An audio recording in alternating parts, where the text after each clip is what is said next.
오늘 이 시간 하나님의 은혜 가운데 오늘 사무엘하 9장 1절에서 13절까지 말씀 가운데에서는 하나님의 헤세드라는 제목으로 말씀의 은혜를 누리길 원합니다. 오늘 본문은 일찍이 요나단과 다윗이 언약하고 또한 약속하였던 사무엘상 20장 14절 16절을 기반으로 나왔던 것 같아요. 자, 사무엘상 20장 14절 16절을 같이 읽어보도록 하겠습니다. 자, 사무엘상 20장 14절에서 16절까지 너는 내가 사는 날 동안에 여호와의 인자하심을 내게 베풀어서 나를 죽지 않게 할 뿐 아니라 여호와께서 너 다윗의 대적들을 지면에서 다 끊어버리신 때에도 너는 내 인자함을 내 집에서 영원히 끊어버리지 말게 하고, 이에 요나단이 다윗의 집과 언약하기를 여호와께서는 다윗의 대적들을 치실지어다 하니라에 근거하여 이제 다윗이 요나단의 집안의 인자함을 영영히 끊지 말아야 할 자신의 의무를 이행하겠다고 한 것으로 보아야 한다. 이 본문의 말씀을 통하여서 누구와 누구? 다윗과 요나단의 꼭 약속하였던 이 언약의 약속입니다.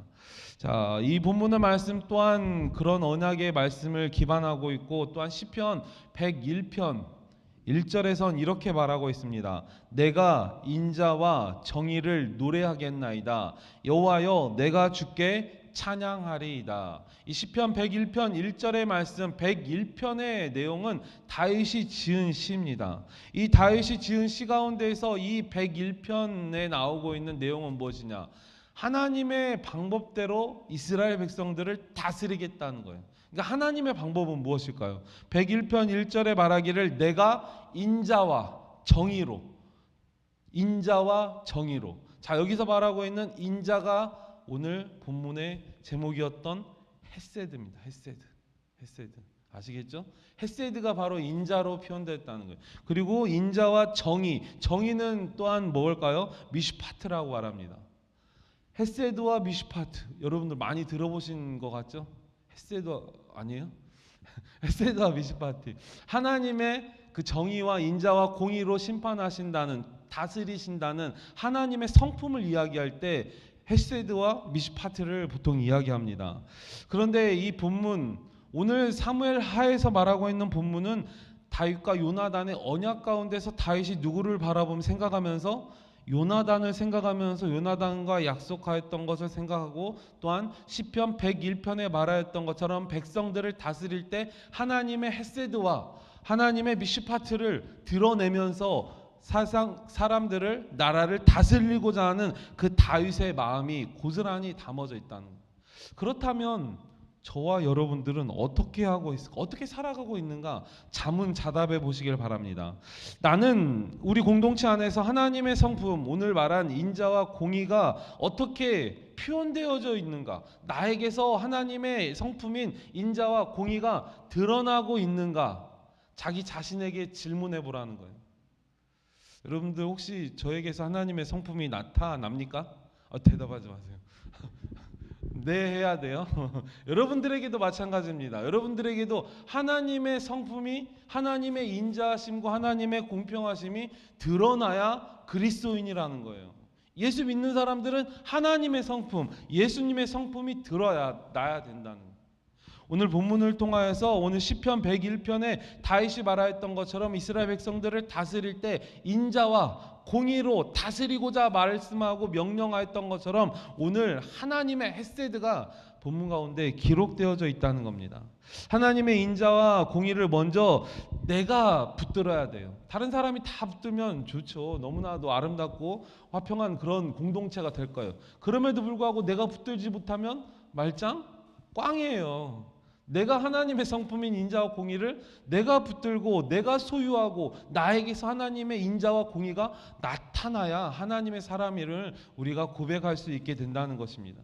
그래서 오늘 본문을 통하여서 하나님의 헤세드, 하나님의 인자심을 먼저 알아보도록 하겠습니다. 근데 오늘 본문 가운데에서 여러 문장들이 나왔는데 13절까지 가운데 3번이 반복되어져 있는 하나님의 헤세드라는 단어가 딱 있어요.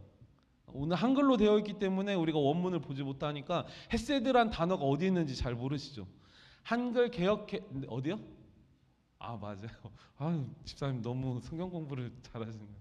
오늘 본문 가운데서는 은총이라는 단어로 성경에서는 우리나라 말로 번역이 되어져 있다는 거예요. 그러면 은총이라는 단어는 어디에 세 번이 나올까요? 자, 9장 1절에 이렇게 말합니다. 다윗이 이르되 사울의 집에 아직도 남은 사람이 있느냐? 내가 요나단으로 말미암아 그 사람에게 무엇을 베풀리라? 은총을 베풀리라. 또한 3절 왕이 이르되 사울의 집에 아직도 남은 사람이 없느냐? 내가 그 사람에게 하나님의 무엇을 베풀고자? 은총을 베풀고자 하니 시바가 왕께 아뢰되 요나단의 아들 하나가 있는데 다리 저는 자니이다 하니라. 또한 마지막 세 번째 7절입니다. 다윗이 그에게 이르되 무서워하지 말라. 내가 반드시 내 아버지 요나단으로 말미암아 내게 무엇을 베풀리라? 은총을 베풀리라. 내가 내 할아버지 사울의 모든 밭을 다 내게 도려주겠고 또 너는 항상 내 상에서 떡을 먹을지니라 하니, 바로 하나님의 헤세드라는 이 헤세드가 은총이라는 단어로 번역이 되어서 오늘 본문 가운데 세 번이나 기록되어져 있습니다. 다윗이 하나님의 헤세드를 나타내고 있다는 거예요. 누구에게? 사울을 생각하고 또한 요나단을 생각하고 그 사울 가문에 있는 자손들 가운데서 요나단과 약속했던 그 언약을 지키기 위해서, 약속을 지키기 위해서 그 후손들을 돌아보게 된다는 겁니다. 자, 이제 본문 말씀으로 들어가 보도록 하겠습니다.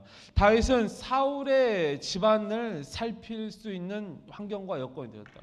지금까지는 모든 나라들을 정복하고 또한 그런 전쟁 가운데서 다윗이 그 나라를 징배하고 또한 이스라엘 모든 왕들을 다 소유하고 지배하고 나아가는데 온갖 전투들을 진행하고 나아갔어요. 그럼에도 불구하고 하나님의 말씀대로 잘 정착하지 못하였던 대외적으로 또한 대내적으로, 대외적으로는 많은 전쟁들, 대내적으로는 많은 정치하는 그런 자신의 신복들을 잘 세워놓고 훈련시켰다는 거예요. 그런 모든 훈련과 과정이 지나고 나니 이제 돌아볼 수 있게 된다는 거죠. 그래서 사울 집안을 돌아보게 된다는 겁니다. 그러면서 떠올린 게 누구와의 약속이라는 거예요? 요나단과의 약속이라는 거예요. 그래서 사울 집안의 종으로 있던 누구를 찾아냅니까? 여러분들 이 사람의 이름을 부드럽게 이야기해야 돼요. 액센트를 주면 안 돼요. 아이도 있는데 특별 아이까지 왔으니까 부드럽게 시바라는 부드러운 발음으로 해야지 액센트를 주면 안 돼요 절대. 이 시바라는 사람을 종으로 있는 이 사울의 집안의 종에 있던 그 사람을 찾아내게 됩니다. 다윗은 그를 찾아해서 그에게 물어봅니다. 그에게 무엇을 주고자 원한다고 말해요? 그 사울의 자손들 가운데에서 남아있는 자에게 하나님의 무엇을? 하나님의 은총을 주고자 베풀고자 원한다는 겁니다. 3절 같이 한번 읽어보겠습니다. 3절 같이 읽습니다. 시작. 왕이 이르되 사울의 집에 아직도 남은 사람이 없느냐? 내가 그 사람에게 하나님의 무엇을 베풀고자?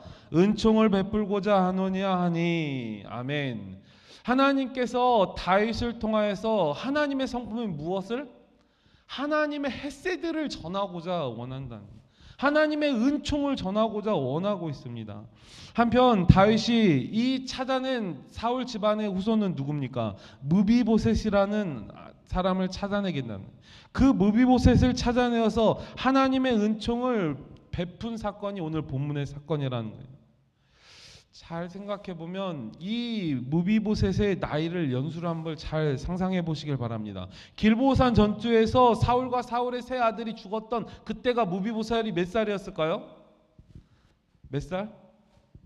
5세였다는 거, 어린아이였다는 거. 그런데 지금 장성하에서 자녀까지 있는 어린 어른의 장성에 있다는 거예요. 그러면 7, 8년, 15년 이상이 지난 후의 내용임을 우리가 짐작하게 된다는 것입니다.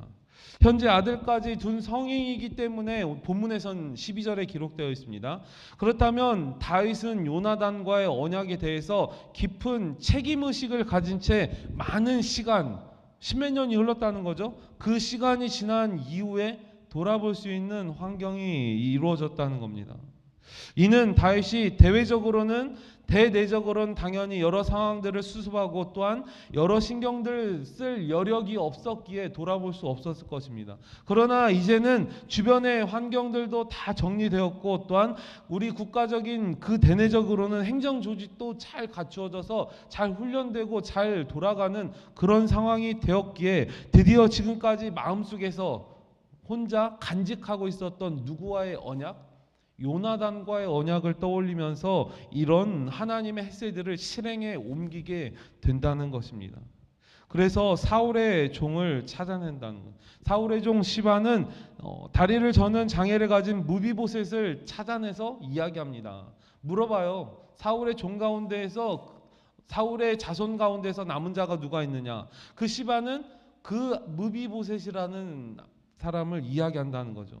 그렇지만 사울의 자손들은 무비보셋만 있었을까요? 아니라는 거예요.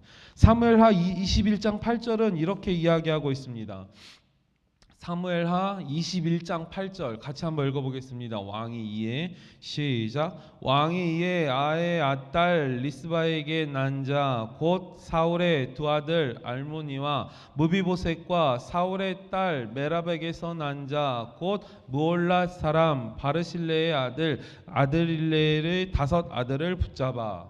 자손들이 많이 있었다는 거예요. 그럼에도 불구하고 이 사울의 종이었던 시바는 무비보셋을 이야기하게 된다는 겁니다.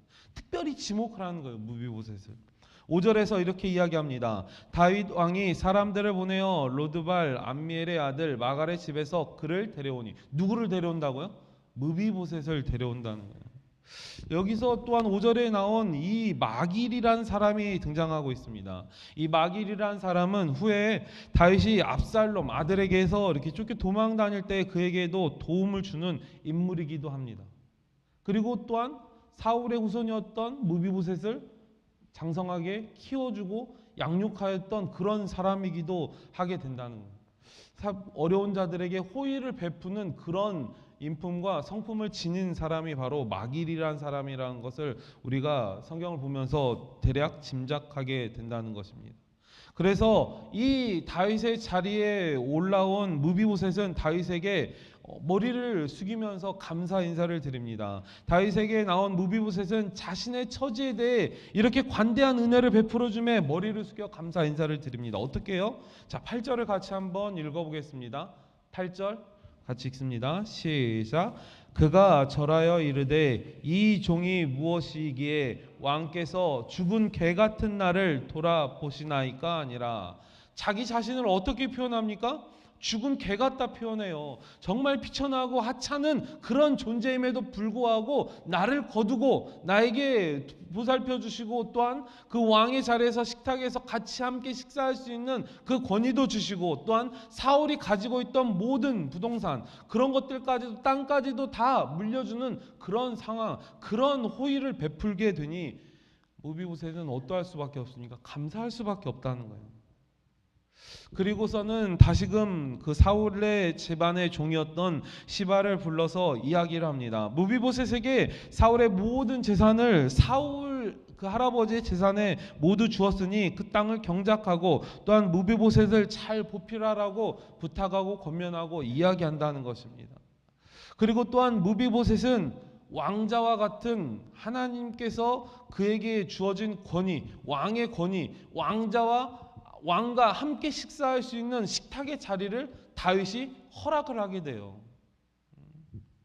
그래서 그 무비보셋은 식탁의 자리를 다윗과 왕자들과 함께하는 그런 식탁의 자리를 만들게 된다는 거예요. 그렇게 자신의 권위가 높이 올라가게 된다는 거예요.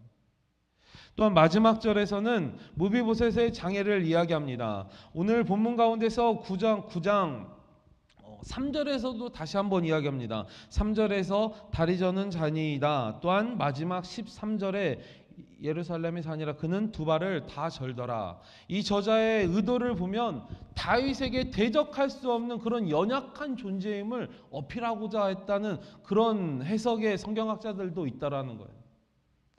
본문을 통하여서 다윗 당신과는 도저히 비교할 수 없고 이 사울의 집안의 자녀인 이런 후손인 무비보셋이 다윗의 감히 대적할 수 없음을 이야기하고 어필하기 위해서 이걸 2번이나 반복했다고도 말하고 한다는 것입니다.